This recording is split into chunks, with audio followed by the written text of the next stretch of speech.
Një person thotë më ka borxh dhe ma vonon borxhin vazhdimisht dhe para disa ditësh ai zhvilloi një ceremoni nikahu, lidhje martësore të fëmijëve të tij, të djalit të tij, kuftoi 50 veta, ndërta më ftoi dhe mua.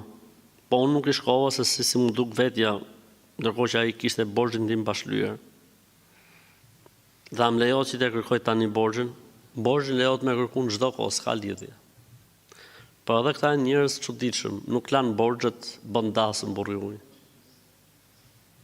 Laj borxhet se kërkoj hallallikun, thuj personit, a ma ba Allah se unë do të bëj këtë dasmë, po ta shly borxhin. Allahu musta'an. Zoti na rujt.